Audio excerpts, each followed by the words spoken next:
While hiding from an organized scheme moving prohibited substances on a midnight train, I realized my boss had prepared a heavy accusation to ensure I'd face a massive prison sentence. The rhythmic clatter of the train against the tracks had become a hypnotic lullaby, one I'd been listening to for the last 14 hours. Outside the window, the vast snowy wilderness of the Northern Territories blurred into a charcoal smear under the moonless sky. I was heading home after a grueling 3-month stint as a site surveyor for a remote bridge project.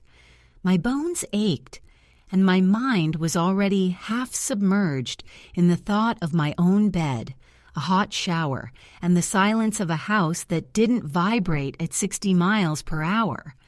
I stood up from my cramped berth in the second-class carriage to stretch my legs. The air in the compartment was thick and stagnant, smelling of instant noodles and damp wool. I decided to walk to the dining car, hoping a cup of bitter black coffee would keep me awake until my stop at 3 a.m. The train was nearly empty this far into the line.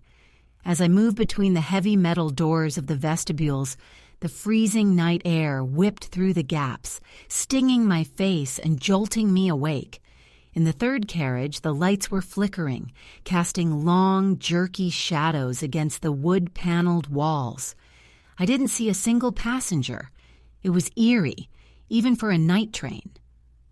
I was halfway through the fourth carriage when I saw Victor.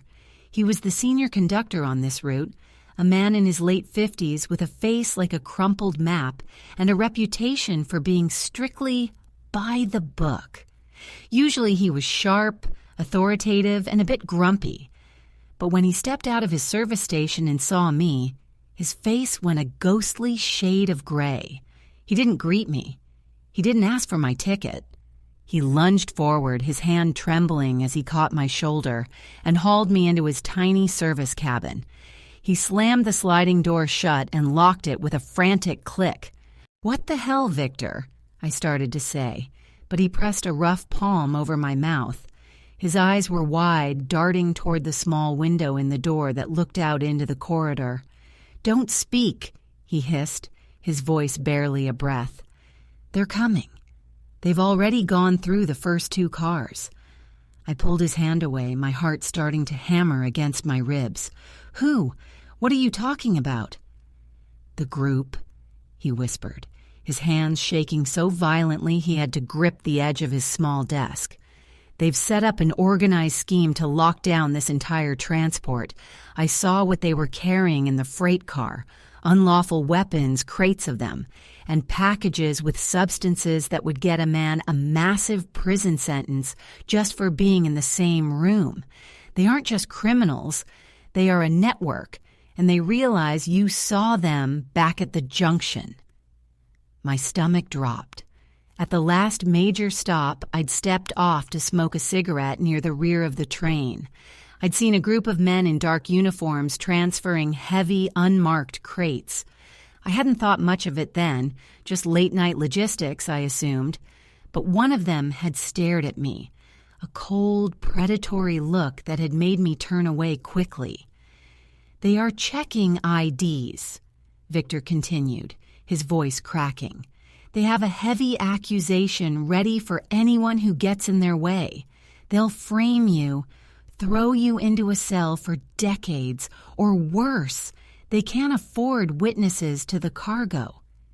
Suddenly, the heavy thud of boots echoed from the end of the hallway. It wasn't the rhythmic gait of a passenger. It was the synchronized, heavy tread of people who moved with a dark purpose. Victor looked at me with pure desperation. He pointed to the narrow storage gap beneath his lower bunk, a space barely large enough for a grown man. "Hide immediately," he commanded, his voice a frantic rasp. "If they see you, there is no way out. Do not make a sound, no matter what you hear." I didn't argue. The sheer terror in a man as seasoned as Victor was enough. I scrambled into the freezing, dusty crawl space, pressing my body against the cold metal floor. Victor threw a heavy wool blanket over the opening, plunging me into total darkness. I held my breath, the scent of industrial grease and old dust filling my lungs. Seconds later, the sliding door to the cabin was thrown open with such force it hit the stopper with a deafening bang. "Conductor," a cold metallic voice rang out. "We're looking for a passenger. Tall, dark jacket, traveling alone from the northern site. Where is he?" I felt the floorboards vibrate as a heavy pair of boots stepped into the tiny room, stopping inches from where my head was tucked away. My heart was beating so loud I was certain they could hear it through the floor. I haven't seen him since the last check," Victor stammered, his voice thin. There was a long, suffocating silence. Then, the sound of a metallic click, the sound of a safety being switched off. "Don't lie to us, old man," the voice said, dropping to a low, lethal growl. "We know he didn't jump off the train. Now let's try this again. Where is he hiding?" The silence that followed was so heavy, it felt like it was crushing the breath out of my lungs. Through the thin gap between the floor and the overhanging blanket, I could see the dusty black leather of the intruder's boots. One of them shifted, the heel grinding into the floorboards just inches from my fingers. I pulled my hand back, my movements agonizingly slow, terrified that the slightest rustle of my jacket would give me away. "I'm an old man. I don't want any trouble," Victor pleaded, his voice cracking with a genuine raw terror that made my skin crawl. "The passenger. He must have moved to the rear cars. I haven't done a walkthrough in an hour. Please, I just want to finish my shift." The man with the cold voice didn't answer immediately. I heard the sound of something heavy being dragged across the small table, Victor's logbook.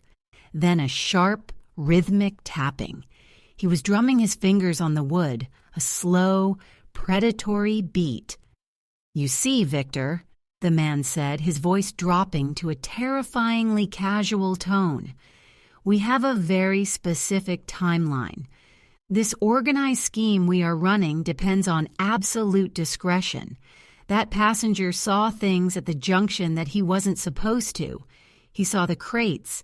He saw the packages of prohibited substances. If he talks, it's not just a fine. It's an investigation into the entire network. We would be looking at decades, a massive prison sentence that none of us intend to serve." I closed my eyes, trying to regulate my breathing. My heart was a frantic bird trapped in my chest. I realized then that I wasn't just a witness to a simple robbery or a bit of smuggling. I had stumbled into a high-stakes transport operation, something deep and entrenched. Suddenly, a loud crash echoed in the small cabin. I jumped, nearly hitting my head on the bottom of the bunk. Victor let out a muffled cry of pain. "Search the cabin," the cold voice commanded. Hands grabbed at the curtains. I heard the clatter of metal hangers in the small closet. My heart stopped when I saw the edge of the wool blanket over my hiding spot twitch. Someone was leaning down. I saw a hand, gloved in black leather, reach toward the floor. I squeezed my eyes shut, preparing for the moment I'd be dragged out and handed a heavy accusation that would end my life as I knew it. "Boss, we found his bag in the next car over," a voice shouted from the corridor. The hand stopped. The boots turned away from my hiding spot. "Is he there?" the leader asked.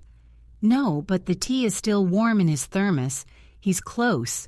He's likely hiding in the bathrooms or the vestibule between 6 and 7.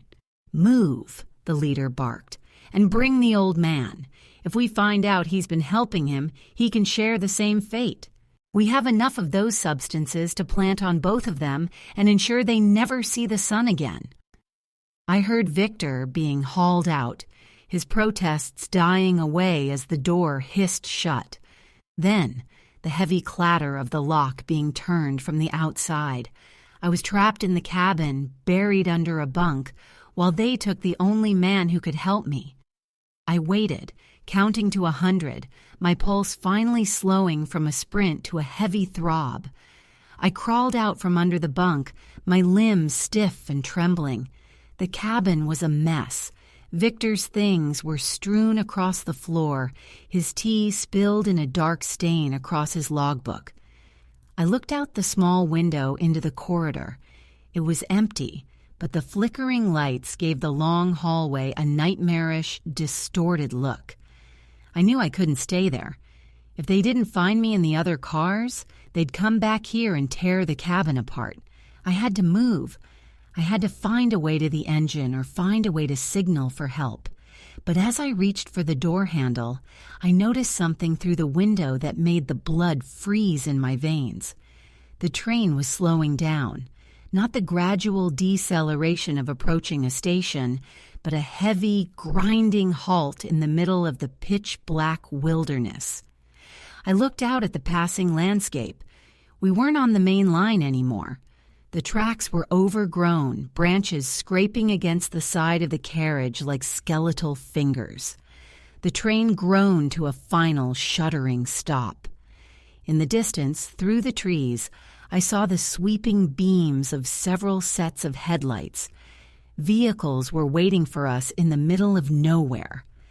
I turned back to the cabin door, desperate to find a tool, a weapon, anything to defend myself. My eyes fell on Victor's logbook. A small handwritten note had been tucked into the back cover, partially soaked in tea. I pulled it out. It wasn't a schedule. It was a list of names. And at the very top of that list, highlighted in red, was my own name, my home address, and my social security number. They hadn't just spotted me at the junction by accident. They had been waiting for me to get on this train from the very start. A heavy thud sounded on the roof of the carriage directly above my head.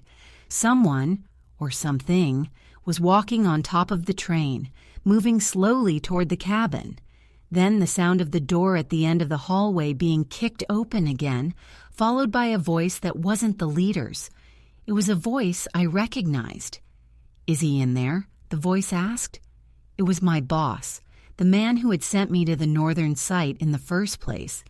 "Check the conductor's cabin. He's the only one left who knows the truth about the cargo." The sound of my boss's voice, cold and sharp as a razor, sent a chill through me that the Arctic wind couldn't match. Miller. The man who had personally signed my travel orders, who had checked in on me every week, was the architect of this nightmare. I realized with a sickening jolt that the bridge project was never about infrastructure. It was a cover, a way to move illegal cargo through remote, unmonitored territories using a legitimate company's logistics. I couldn't stay in the cabin. If they found me here, Victor would be executed on the spot for protecting me, and I would be framed with a heavy accusation that would see me rotting in a cell for decades. I looked at the small, narrow window. It was a tight squeeze, but the train had stopped. I grabbed Victor's logbook, stuffing the list of names into my thermal vest, and pushed the window open. The freezing air rushed in, smelling of pine and diesel. I scrambled through the opening, my jacket snagging on the latch for a heart-stopping second before I tumbled into the deep, powdery snow beside the tracks. I crawled under the carriage, the freezing metal of the train's underbelly inches from my face. From my vantage point, I could see the heavy boots of the group as they paced the length of the train. Beyond the tracks, several black SUVs had pulled up. Men were opening the freight cars with bolt cutters. They began unloading the crates I had seen at the junction. They pried one open, and even in the dim light I could see the matte black finish of illegal weapons. Stacks of them, meant for some dark purpose I didn't want to imagine. Beside the crates were the smaller, heavy packages filled with forbidden substances. The very things Miller intended to plant on me to ensure I'd face a massive prison sentence if I ever tried to speak. "He's not in the passenger cars," one of the criminals shouted, "and the conductor is being stubborn. He won't talk." "Check the engine and the service cabins again," Miller's voice boomed. "He's a surveyor. He's trained to hide in the brush, but he's still on this train. Find him or we don't move the last shipment." I knew I had to act. My backpack, containing my high-grade satellite surveyor's tablet, was still in my original compartment. That tablet had a dedicated emergency uplink, a feature designed for when we were lost in the tundra without cellular service. If I could get to it, I could bypass the local jammed signals and alert the service of internal security. I moved like a ghost beneath the carriages, the shadows my only protection. I reached my car and pulled myself up into the vestibule. The hallway was empty. I sprinted to my berth, grabbed the tablet, and saw the red, blinking light indicating no signal. I needed height. I needed to get to the roof or the top of the bridge embankment we had stopped near. As I turned to leave, a shadow fell across the doorway. It was the man from the roof. He was tall, dressed in tactical gear, holding a piece of illegal weaponry with professional ease. "Going somewhere?" he sneered. I didn't think.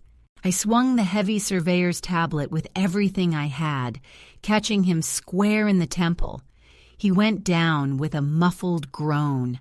I didn't wait to see if he was breathing. I scrambled up the ladder at the end of the car, emerging onto the roof of the train. The wind was a howling gale. Below me, I saw the entire organized scheme in action. At least 20 men, a fleet of vehicles, and enough prohibited substances to ruin 1,000 lives.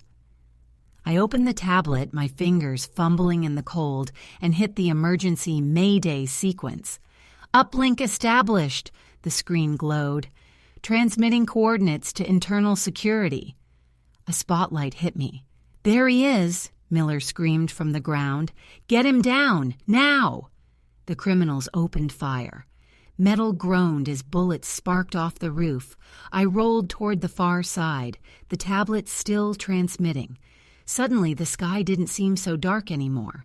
From over the ridge, 3 high-speed tactical helicopters from the Internal Security Service roared into view, their searchlights blinding the group below. The transition from hunter to hunted was instantaneous. The radicals scrambled for their vehicles, but the internal security teams were already rappelling down. Flashbangs lit up the night like miniature suns. I stayed flat on the roof, my heart hammering as the sound of the confrontation echoed through the valley. Minutes later, a hand reached up and grabbed the edge of the roof. It wasn't a criminal. It was a tactical officer in a gray uniform. "Are you the surveyor?"